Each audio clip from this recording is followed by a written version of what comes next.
இயேசு கிறிஸ்துவின் நாமத்தினாலே என்னுடைய அன்பின் வாழ்த்துக்கள்.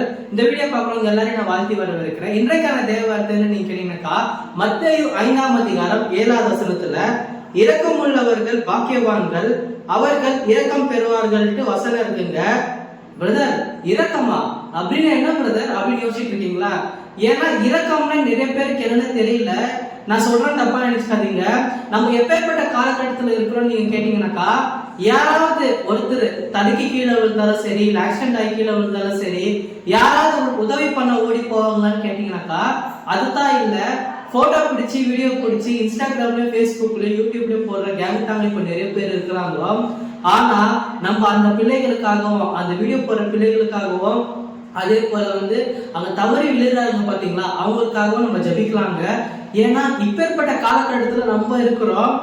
இப்ப இருக்கிற பிள்ளைகளுக்கு இரக்கான என்னன்னு புரிய மாட்டேங்குதுங்க. நம்ம இரக்கத்தை கொண்டு வரணும் இந்த உலகத்துல. இயேசு கிறிஸ்து எப்பேற்பட்ட இரக்கத்தோட எல்லாருக்கும் ஊழியம் செய்தாரு.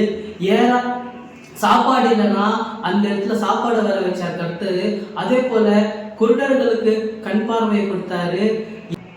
இப்போ யூடியூப்ல இன்ஸ்டாகிராம்ல இன்னொன்று வேறு நடந்துருக்கு. என்னன்னாக்கா, ஏதாவது ஹோட்டல்லையோ இல்ல ரெஸ்டாரண்ட்லயோ ஆர்டர் பண்றாங்க. அந்த ஆர்டர் எடுத்துன்னு வர டெலிவரி பாய்க்கு அந்த சாப்பாடும் சரி இல்ல அந்த ப்ராடக்டும் சரி கொடுத்துடுறாங்க. அந்த வீடியோவே எடுத்துட்டு இன்ஸ்டாகிராம்ல யூடியூப்லயும் போடுறாங்க. பார்க்கறதுக்கு ரொம்பவே மனசு கஷ்டமா இருக்கு. அவங்களுக்கு எவ்வளவு கஷ்டமா இருக்குங்கன்ட்டு நீங்களே யோசிச்சு பாருங்க. இயேசு கிறிஸ்துவின் நாமம்னாலே சூழ்நிலையெல்லாம் மாறும். நம்மளுக்கு கர்த்தர் இரக்கத்தை தருவாருங்க. இந்த வீடியோ பயனுள்ளதா இருந்துச்சுன்னு நான் நினைக்கிறேங்க. Thank you so much Raji. God bless you.